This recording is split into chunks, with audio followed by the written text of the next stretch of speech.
Chunki men oddiy sababchiman xolos.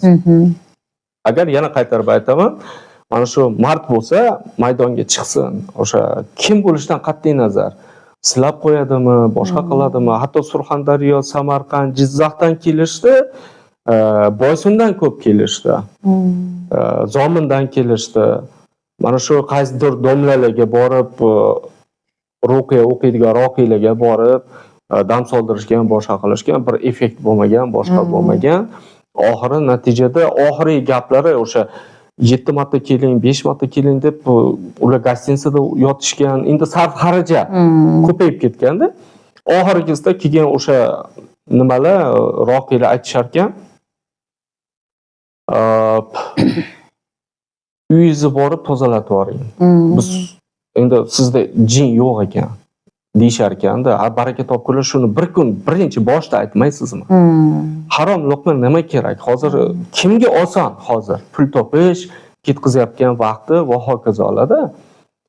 Shuni juda ko'p onaxonlar xafa bo'lib aytishdi-da, mana shu xonadonga kelgan bemorlarda. Allohimga behisob shukr, men sababchi ekanman. Ularni kelib shifo topishiga ham masalan Alloh o'zi izn bergandan shular yetib kelishdi. Bu bilan demoqchimanki, har bir mana shu shifo talabidagi bemorlarga avvalo Alloh shifosini bersin. Ularning qatorida sizga ham shifosini bersin. Yana qaytarib o'taman, agar mard bo'lsang maydonga chiq degan iboraga amal qilib yashayman. Baribir xohlasam, xohlamasam bir kun bu olamni tark etishim bor oldimda. Va Robbil alamin Alloh Parvardigor oldida yuzim yorug' bo'lishini xohlayman. Insonlardan harom pul olib yo boshqa qilishni xohlamayman. Shu o'rinda aytaman, hurmatli ana shu bizni kuzatib turgan teletomoshabin aka-uka, ota-onalarimiz, agar mana shu xonadoningizda yoshi katta ayollar, ya'ni onaxonlar bo'lsa yoki otaxonlar bo'lsa, quvvatlari bo'lmasa, ishtahalari bo'lmayotgan bo'lsa, qandaydir mana shu tushunarsiz tibbiyot topolmagan kasallikdan aziyat chekishayotgan bo'lsa, mana shu faqatgina yoshi kattalarimiz uchun imkoniyat yaratgan holatimda marhamat aloqaga chiqasizlar va o'zingiz shu narsaga guvohi bo'lasiz. Oshing halol bo'lsa ko'chada degan maqolga mana shu gapimni aytdim, qo'ydim. Agar yana qandaydir savollaringiz bo'ladigan bo'lsa, yana bitta savolim bor. Xo'p. Hozirgi kunda juda ham muammo bo'lib turgan ayollarda ham, erkaklarda ham, ba'zan maktab o'quvchilarida ham, bolalarimizda ham shunaqa kasallik borki, bu kasallik desak adashamizmi yo kasallikmi u bilmaymiz. Doktorlarga borsak, doktorlar aytadi, qon ko'paytirish uchun uni ye, qoning kamayib ketdi. Lanchlik bor. Hammada quvvatsizlik, lanchlik, darsda uxlab qolishlik bolalarda ham. Masalan, ertalab kech turadi, kechqurun erta yotadi, yana shu muammolar hammada bor. Men bitta o'zimda demayman, hammada bor. Buni nimasi, chorasi bormi? Buni nima qilsak bundan qutulamiz? Masalan, men bitta o'zimga keladigan bo'lsam, yemaganim, ichmaganim qolmadi. Endi ko'pchilik aytadi, ukol ol, bunaqa har xil vitamin ukol. Ular ham ichdim, vitaminlarni ichamiz. Hech ta'sir qilmaydi. Oshqozonni buzganimiz qoladi. Shularni bir agar chorasi bo'lsa, juda ham sevinardim agar sizdan bundan javobini olsam. Boshqalar ham kutib turgandir, agar masalan kim bo'lsa bunga hamma qiziqadi. Endi to'g'ri, o'rinli savol berdingiz. Endi men haqiqat aytadigan bo'lsam, mana shu ota-onalarga tavsiya qilamanki, ko'proq mana shu imkon qadar mana shu sura oyatni eshitib turishlari lozim. Bu eng asosiy roldagi narsa. Keyin aytilgan mana shu Rasululloh sallallohu alayhi vasallam o'zlari ham buyurganlar, shom paytidan keyin, shomdan keyin masalan yosh bolalar, voyaga yetmagan bolalar, ayollar, qizlar yolg'iz hech qachon agar bir nimaga muhtoj bo'lmasa, yolg'iz chiqmasin deyilgan. Rasululloh sallallohu alayhi vasallam o'zlari shaxsan buyurganlar bu narsani, boshlaridan o'tganda bu narsa. Meni ham shu opa-singillarimizga, ukalarimizga, mana shu maktab bitirayotgan yo maktab yoshidagi ukalarimizga, singillarimizga, opalarimizga aytmoqchimanki, imkon qadar Shomdan keyin shaharda yashasa ham, ko'p qavatli uylarda yashasa ham yolg'iz chiqishligini men tavsiya qilmayman. Inson o'zi bilmaydi, aytishadi, menda hech nima yo'q deyishadi, kelishadi, menda hech qanaqa kasallik bo'lmasa kerak, jin degan narsa bo'lmasa kerak, boshqa va hokazo deyishadi. Lekin kelgandan keyin mana shu muolaja jarayoni tugashi bilan o'zlari shunaqa tan berib yuborishadi. Men shu darajada yengilman, shu darajada sog'lom hayotimda bunchalik o'zimni yengil his qilmaganman deyishadi. Sabab insonlarga mana shu jin chalgan paytida, endi hamma narsani jinga, sehrga emas, masalan, tibbiyot tomonidan ham odam tez-tez ko'rikdan o'tib turish kerak. Qaysidir organizmga qaysidir vitamin yetmay turadi. Shuni hisobiga odam o'zida lanchlik his qiladi, uyquchanlik his qiladi yoki uyqusizlik, masalan, eng asosiysi mana shu pochka ikkinchi yurak deyishadi. Mana shu pochkani, buyrakni shavallab qolishi ham odamni uxlatmaydi. Kerak bo'lsa 2-3 sutkagacha. Endi odam o'ziga qancha kerak e'tiborli bo'lish kerak. Hammaga aytaman, har kimni hayoti o'zini qo'lida. O'zi kurashish kerak. Olma pesh, og'zimga tush degan bilan hech nima o'zgarib qolmaydi. Imkon qadar mana shu pok yurish kerak. Sura oyatlarni eshitib turish kerak. Mana Shayx Alijon qori mana o'zlari mana shu aytilgan, o'qigan, tavsiya qilgan sura oyatlari bor. Masalan, deylik, o'sha Fotiha 3 marotaba Oyatal Kursi, o'sha Baqara surasini 285-286 oyati, ya'ni Amana Rasuli, Kafirun, Ixlos, Al-Falaq, An-Nas. Shularni 3 martadan o'zlari o'qiganlari ham bor. Odam imkon qadar o'zi ham o'qib turish kerak. Ana shundagina mana shu siz aytgan narsalarga qarshilik bo'ladi. Odam o'zini tetik his qiladi. Qilayotgan ishlarida, yurayotgan yo'llarida va hokazoda, masalan, odam baquvvat yuradi. Imkon qadar mana shu istig'for, zikr, salovatlarni ham o'qib turish kerak. Unga tahorat bo'lishi shart emas. Zikr, istig'for, salovatlarga tahorat bo'lishi shart emas. Uni har xohlagan paytingiz o'qishingiz mumkin.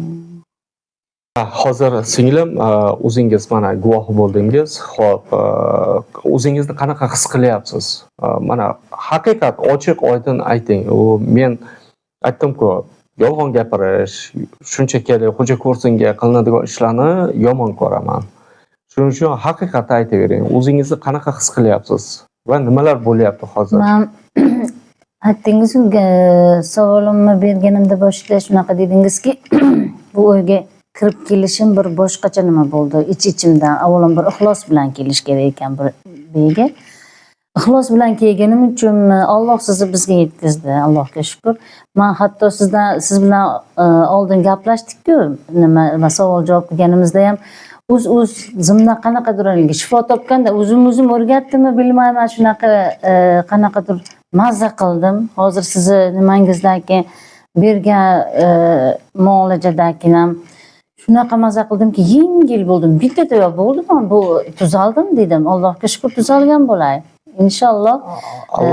Alloh sizga ham bu ishlaringizda yana rivoj bersin Allohim. Sizni uzun yo'llar kutib turibdi. Sizni hali bilmadim, men hali bir onamga aytarman, singlimga aytarman, ko'rishar. Ishonasizmi, ishonmaysizmi, bir kelib ko'rmaguningizgacha, masalan, kelib ko'ring, o'zingiz mana meni o'rnimga qo'ying, guvoh bo'lmaguningizgacha bilmadim, buni his qila olmaysiz menimcha. Men mazza qildim, rahmat katta. Tanjoningiz sog' bo'lsin. Ilohim aytganingiz kelsin, aytishadi-ku, 1000 marta eshitgandan 1 marta ko'rgan afzal. Shuning uchun boya aytgan gapim yana takror aytaman. Faqat avvalo sababchiman xolosman. Lekin kelgan bemorlar avvalo shifo topsa, hali xonadonimga kelgan inson men hech nima his qilmadim, men sezmadim, og'riyotgan joylarim haligacha og'riyapti. deyishadigan bo'lsa, men ulardan bir so'm pul olmayman, nabarot aksiga olganda men kechirim so'rayman. Ketqizga vaqtlari uchun, yurgan yo'llari uchun, sarf xarajati tomonidan kerak bo'lsa men ularga beraman. Yo'l kiralarni, boshqasini. Boya mana singlimiz ham shu muolaja paytida ko'rdingiz, qanaqaligi bir kayfiyati yo'q, tushkunlik holatda edilar-da. Mana endi hozir qarangda, o'zingiz mana ko'rib turibsiz. Insonda sirazi chehra ochiladi. O'zi bilinadi, ba'dagi odam o'zi haligi nima deydi, farqlay oladi-da. Odamga rang qo'shiladi. O'zi suhbatni o'zidayoq inson qanaqa yengil tortishini mana shu yerga kelib tan berishadi-da, keyin guvohi bo'lishadi-da. Endi shu o'rinda aytaman, mana shu hasadchilar bor. Insonni ko'risha olmaydi. Folbinga borishadi, sehrga borishadi, yiqitgisi keladi, boshqa qiladi. Shu insonlarga ham men aytmoqchimanki, baraka topkurlar. Bir kun sizlarni ham bu olamni tark etishingni va qilgan yomon amalinglar uchun javob berishinglarga tayyorgarlik ko'rib qo'yinglar. Sehr jodu qilayotganlarni ilohim Robbil alamin Alloh Parvardigor o'zi avvalo jazosini bersin, beradi ham. Hech kimda haqqi qolib ketmaydi. Hech qachon er xotinni o'rtasiga, ota-onani yoki ona bilan bolani o'rtasiga sovuqchilik tushirayotgan mana shunaqangi o'zini odamman deb inson qiyofasidagi shaytonlarni juda ko'pini ko'rdim. Hatto o'zini mana shu qaynonasiga sehr qilayotgan insonman deb yurgan shayton, inson qiyofasidagi shaytonlarni ko'rdim. Mana shu onaxonlar kelishadi, haqiqatda aytaman, o'rni kelganda shunaqangi azob bilan kelishadi-da. Doktorga bordim, boshqa qildim deyishadi, davleniyam deyishadi, boshqa deyishadi. Oshib ketyapti, uyqu yo'q, ishtaha yo'q, holsizlik, madorsizlik. Shularga o'zlarini kelinlari qilgan paytlari ham bo'lganda, buni qayerdan bilyapsan desangiz, ana shu o'sha chalgan jin, folbinni shaytoni nima desa bo'ladi, tilga kiradi. Menga hattoki napadeniya qiladi, masalan, suradi, siltaydi, o'qima deydi-da. Nimaga? Chunki agar ana shu shaytonlar folbiniga agar bu insonni bemori tark etib ertadigan bo'lsa, folbin oldiga bora olmaydi. Folbinni oldiga boradigan bo'lsa, o'sha folbinni buyurgan lashkar boshchisi bo'ladi, endi boshlig'i bo'ladi. Ana shu kallasidan tanasidan kallasini jido qiladi. Shuning uchun ular ham boricha kurashadi. Men o'qigan paytimda mana shu oyoqlari tosh bo'lib borib ketadi. Boshlarini qisib tashlaydi. Yuraklarini behalovat qilib tashlaydi. Haligi qancha kerak mana shu turg'izib yuborsam deydi. O'qitmasa, shu tezroq ketsak deydi. Hatto xonadonimga kelib, qochib ketganlar bor. Ishonasizmi? So'rashadi, ichidagi narsa o'sha atrofidagi jin shaytonlari meni ko'rgan paytdayoq, so'rashgan paytimdayoq assalomu alaykum, va alaykum assalom. Shu ovozni eshitgan zahotiga qochib ketadi. Shunaqangi bemorlar ham juda ko'p bo'lgan. Keyin aka-ukalar majburlab, bog'lab olib kelishga kunlar ham bo'lgan. Endi hayotda ko'p narsa bo'lar ekan, kutilmagan narsalar juda ko'p bo'lar ekan. Xo'p, sizni singlim holatingiz yaxshi, o'zingiz keldingiz-a? Xo'p, sizda boshqa savollar yo'qmi? Men hozir mana shu odamlar qiziqtiradigan, xalqqa qiziqtiradigan savollar bo'lsa, juda haligi nima deydi, o'rinli bo'lardi-da. Yo'q, ko'pchilikda qon kamayishi bo'ladi. Qon kamayishi bu nimadan? Bu qon kamayishi tabobatdan tashqari. Men tabobatdan ko'p izlandim. Uni doimo aytishadi, yo'q Kolol yo'q, bu qizilcha hech bir narsa qilmaganim qolmaydi. Menga eng asosiy meni qiynab turgan narsa shu qon kamayib ketadi. Shuni qonlatsang, qoningni yalab turgan, bu mana sizda ham bordir, sizga ham kelgandir mendan boshqa ham bunaqa. Deyishgan, ha. Shunaqa yelkalarimizda og'irlik bo'ladiki, meni mandaqa nimalar, masalan, xastalar ko'pdir. Shularga nima deya olasiz? Biz folbinga borib shu qonlatish to'xtataylikmi yo yana davom etaylikmi? Uni men ko'p ko'rdim. To'g'abga qonlatgan joy, masalan, bitta odamga borganman hayotimda, shunaqa bir dugonam olib borgan meni. shu odam menga xo'rozni so'yib keldi-da, buni aytgan, kimga aytgan bo'lsam kulgandi. Xo'roz nimasini qonini olib keldi-da, menga suv tutdi, menga hatto tajovuz qilgan shu odam. Bu hayotimda bo'lgan narsa. Shunaqa yomon odam ekanki, nima qiladi u? Shifo nima qiladi? Alloh meni yubordi sizlarga, men sizlarga shifo beraman deb. Nima qiladi unaqa narsa aytib? Shuning uchun menimcha insonlar bu narsani to'xtatish kerak. Mana bor ekanki, bunaqa sizlardaqa yorib chiqadiganlar, mana men nima qilaman deganlar bor ekanku, qilish kerak. Men masalan o'zimdan kelib chiqib aytayapman-da. Siz nima deya olasiz bunga masalan? Endi singlim bundoq, hayotda shunaqaki, mana shu insonlar ochig'ini aytadigan bo'lsam, o'zlari bilib bilmagan holatda endi mana shu shifo topaman, shu insonga borsam deb turib, folbillay borib qo'yishadi. O'zini domlaman degan insonlar mana shu tovuqlarni so'yishlikka tavsiya qilishyapti ekan. Qo'yni so'yishni to'g'rimi? Bu qonga. Ha. Shu qonlarni insonni o'ziga, o'sha bemorni o'ziga surtishyapti ekan. Shu to'g'rimi? Yo'q, bu narsa shirk amal bo'ladi. Allohni unutishlik. Chunki bu narsaga faqat nima deydi, shirk keltirgan amallar bo'ladi bu narsa. Masalan, siz 5 vaqt namoz o'qiyapsiz, roza tutayotgansiz, doimiy ibodatdasiz, istig'for salovatlarni aytib yurasiz, lekin borib qo'ygan kuningiz, qilgan amallaringiz hammasi havoga uchib ketadi. Yo'q, u narsa kuyib ketadi-da, nabarot savobli tarozingiz bosib turgan bo'lsa, gunohlik nimangiz bunisi yuvilib ketib turib, bu keyin bosib ketadi. Gunohkor bo'lib qolasiz. Insonni qoni kamayishligi, boshqasi va hokazolar bu inson o'zini organizmiga boya aytib o'tdim. Ham mana shu meditsina tomonidan ham tekshirib turish kerak, ham tabobat yo'nalishida ham xuddi mana shu mahsulotlarni o'zini qanaqadir giyohlarning ildizi bor, boshqasi bor, shularni qaynatib ichib turish kerak. Masalan, lavlagini qaynatib, boshqa qilib ichsak qon ko'payadi deyishadi. To'g'ri.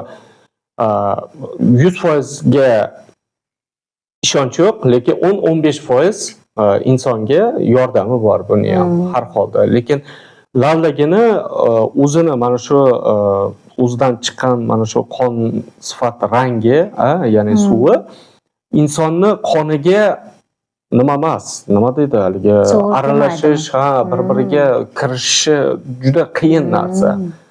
Shuning uchun har tomonlama imkon qadar vitaminlik mana shu meditsinaga uchrasangiz, sizga qaysi vitamin kamligini ular chiqarib berishadi. Nimasini. Ana shu vitaminingiz kam bo'lsa, imkon qadar mana shu mevalardan iste'mol qilishingiz kerak. Ana shundagina qoningiz ko'payib, o'zingizni yaxshi his qilasiz. Shuning uchun o'sha dasturim boshida ham aytdim, hozir yana aytaman. Insonda, bu olamda, insoniyatda ikki xil kasallik bor xolos. Biri o'sha tabobat bo'lsa, biri tibbiyot bo'ladi. Shuning uchun har bir qilinayotgan ishga, yurilgan nimaga e'tiborli bo'lish kerak. Yana bitta eng asosiysi, masalan, kimnidir dilini ortib qo'ymaslik kerak-da, bekordan bekor ham yo atayni bo'lsa ham.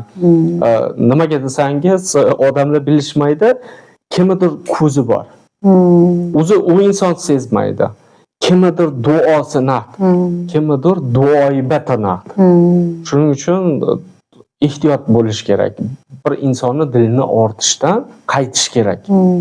Tavba qilish kerak. Buni javobini bu olamda ham oladi. U olamda ham oladi albatta. Bu narsa fakt keltirib qo'yilgan. Rahmat, juda ham xursand bo'ldim. Kelganimdan hech afsusdamasman. Boshqalar ham kelishsin, ko'rishsin, o'zlari bilan muloqotda bo'lishganda, guvoh bo'lishganda juda bunga amin bo'lishadi. Men mazza qildim. Yana kelaman, Xudo xohlasa. Inshaalloh. Allohim har bir kelgan bandasiga shifo bersin. Siz ham yuzingiz yorug' qilsin.